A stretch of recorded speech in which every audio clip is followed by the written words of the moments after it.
Okay, so ready to jump into another deep dive. Always ready for a good deep dive. Awesome. Today, we're tackling a quest that I think a lot of our listeners can relate to. We're looking for the best cafe latte machine. Ah, yes. The latte lover's dilemma. Exactly. We've got a whole stack of articles, reviews, FAQs, all sorts of stuff to help us figure this out. Sounds like we're well equipped. But right off the bat, something interesting popped up in the research. The idea of a dedicated latte machine, it's kind of a myth. You're absolutely right. It's a bit of a misnomer. There isn't really a machine specifically designed for just making lattes. So what are we really talking about then? When people say latte machine, what are they actually referring to? What we're really looking at is espresso machines that happen to be really well suited for making lattes. Okay, so it's all about finding an espresso machine with the right features and capabilities for that perfect latte. Exactly. And to do that, we need to understand a couple of things. First, what types of espresso machines are out there? And second, how do their milk frothing systems affect the quality of the latte? Makes sense.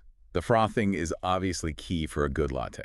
Absolutely. It's where the art meets the I science. like that. So we're on a mission to bust some myths and get a real education in espresso.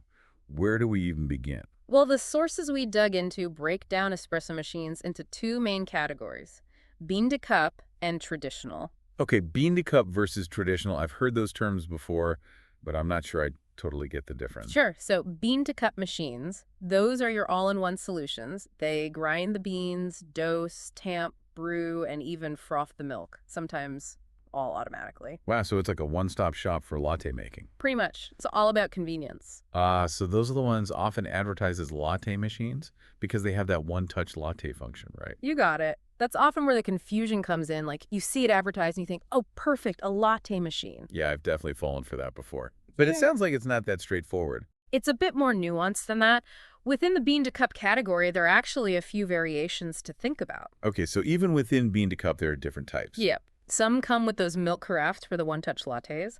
The sources mention models like the DeLonghi Revelia and the Gaggia Anima Prestige. Okay, so those are like the top of the line, super convenient options. They're definitely up there. But then you have other bean-to-cup machines that have a basic cappuccinator wand for frothing. Now, I've always been intimidated by those wands. Are they, like, difficult to use? They're actually the simplest to use in terms of the wands, but you have less control over the texture of the milk. So maybe not ideal if I'm dreaming of creating latte art. Exactly. You'll get more of an airy foam rather than that silky microfoam you need for latte art. Okay, so airy foam versus microfoam. Got it. So what's the other option for bean to cup? Some bean-to-cup machines have what's called a pro steam wand. Pro steam wand. It covers you more control over the milk, but there is a learning curve. Makes sense. More control, more skill required. If Okay, so we've got three variations within bean to cup, all with different frothing systems. Now, what about traditional espresso machines? Can any of those make a good latte? Absolutely. Any traditional machine with a milk frothing system can make a fantastic latte. The difference is it's more manual. So you pull your espresso shot separately and then steam the milk separately. That's right. It's a two-stage process. Okay, so more control but more steps involved. What are the pros and cons of going the traditional route? Well, with traditional machines, you get more control over the brewing process and the frothing process. Okay, so you can really fine-tune everything to your liking. Exactly. But they do require a bit more skill and practice to get that perfect latte. Gotcha. So bean to cup is convenient, traditional is more hands-on. But before we dive into milk frothing systems even more, there's one more category I remember from the sources. Oh, you're talking about the hybrid machines. Hybrid machines. I'm intrigued. What sets them apart? They try to strike a balance between the convenience of a bean to cup and the quality you get from a traditional machine. Interesting. So it's kind of like a best of both worlds situation. In a way, yeah. The Sage Oracle is a good example. It's got high-quality components, but the process is still a bit more hands-on. Okay, so we've got bean to cup, traditional, and hybrid. That's a lot to consider. But let's be real. For a latte lover like me, the milk frothing is the heart of the matter. What did the sources say about the different frothing systems out there? That's where things get really exciting. We've got a few key players when it comes to milk frothing. Okay, lay it on me. First up are carafe frothers. Carafe frothers, okay. You typically find these in those one-touch bean-to-cup Yeah, machines. yeah. They are convenient, but cleaning can be a bit more involved. Ah, see, that's always my issue. And you often have limited control over the milk temperature, too. Okay, so maybe not the best if I'm, like, really particular about the temperature. That's right. However, some newer models, like the Gaggia Magenta milk, have actually been getting pretty good reviews for their microfoam quality. Microphone, that's the key to latte art, right? Exactly. I'm definitely aiming for those beautiful latte designs. What are the other frothing options? Next up, we've got Panarello wands. Panarello wands, okay. Super easy to use, Good. but you do sacrifice a little bit of that texture control. You'll get more of a phony texture than that really smooth, velvety microfoam. So maybe not the best for latte art, but perhaps a good option for someone who just wants a decent latte without all the fuss. That's a great point. Then finally, we have the holy grail of milk frothing, Ooh, tell me. the Pro Steam wand. The Pro Steam wand, I need to get to that one. Maximum control, but I'm guessing it takes some serious skill to master. It does require practice, but once you get the hang of it, you have complete control over the texture and temperature of your milk, which opens up a world of possibilities for latte art. Okay, so we've got automatic frothing with the carafes, then varying levels of manual control with the wands. I'm already starting to see how the frothing system plays a huge role in the quality of the latte. Now, how do we factor in those other elements, like features and budget, to find the best value? That's the million-dollar question. Literally. Let's start by talking about those features. What should we be looking for? Well, it really comes down to what matters most to you. More features often mean a higher price tag. That's always the way, isn't it? Right, so ask yourself, do you really need a built-in grinder?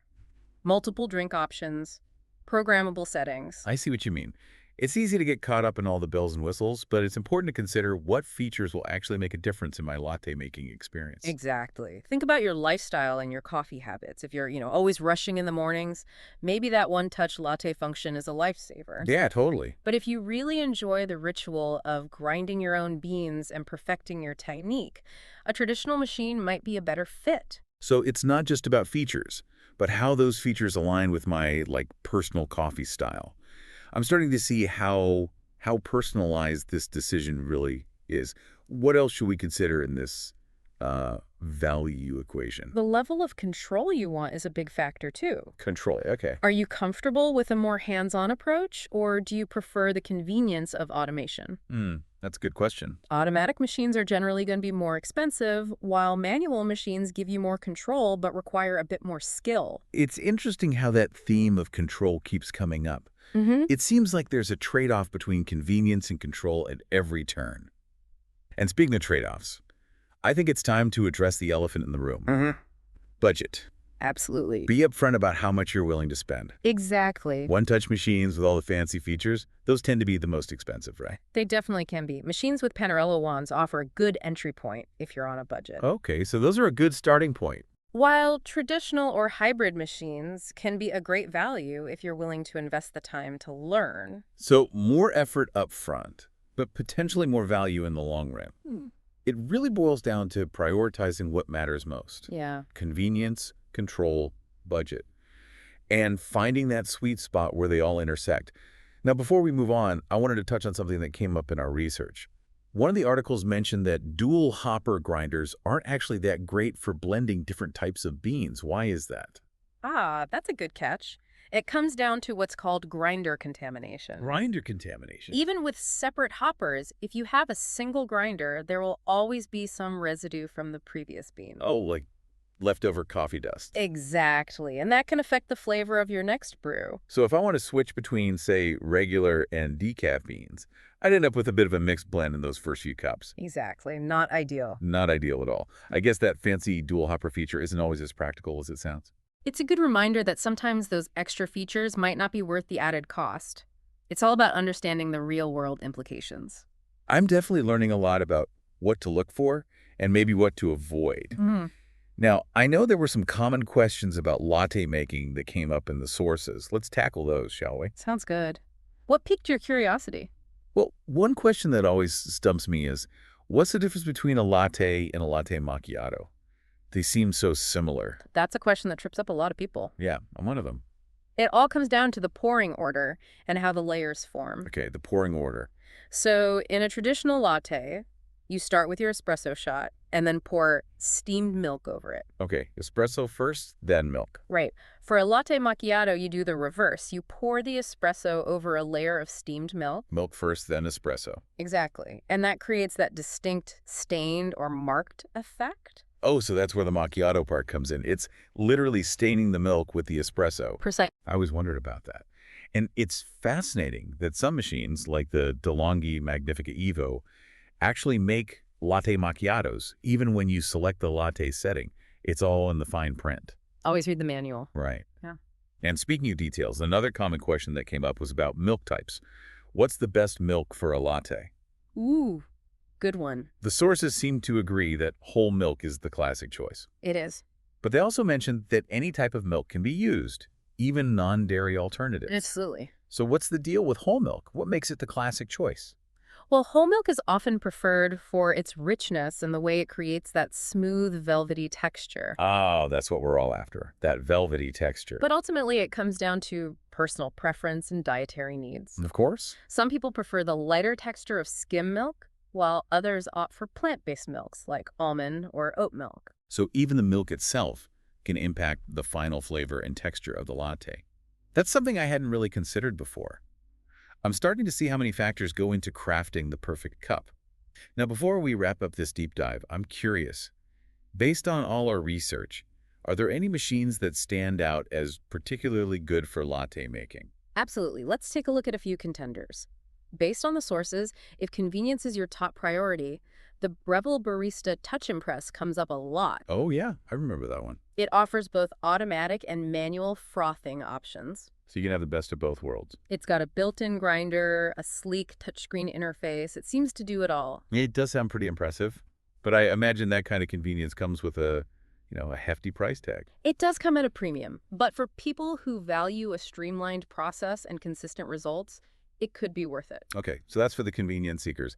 What about for those of us who are maybe a bit more budget conscious?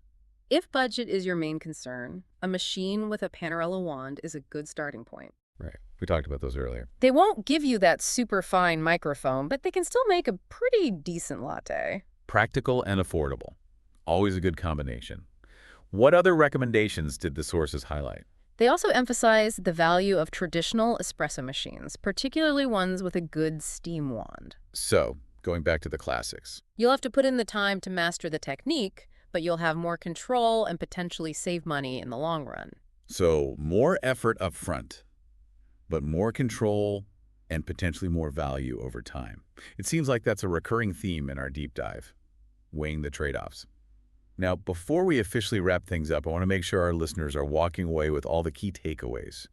What are the most important things to remember when choosing a latte machine? The biggest takeaway, I think, is that there's no one-size-fits-all best machine. I hear that. It's about finding the right fit for your needs, your preferences, your budget. So it's a personal journey, not just a shopping list of features. What else should our listeners keep in mind? Think about your coffee habits. How often do you make lattes? What type of milk do you prefer? Good points. Those things might seem small, but they can actually make a big difference in how happy you are with your machine. I love that you brought that up.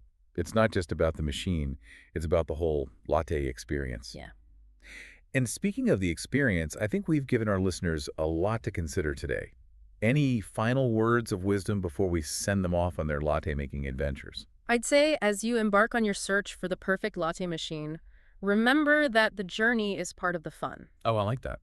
Embrace the learning process, experiment with different techniques, and, most importantly, enjoy the delicious results. Beautifully put. Couldn't agree more. To our listeners, we hope this deep dive has given you the knowledge and inspiration you need to find the latte machine of your dreams. Happy frothing.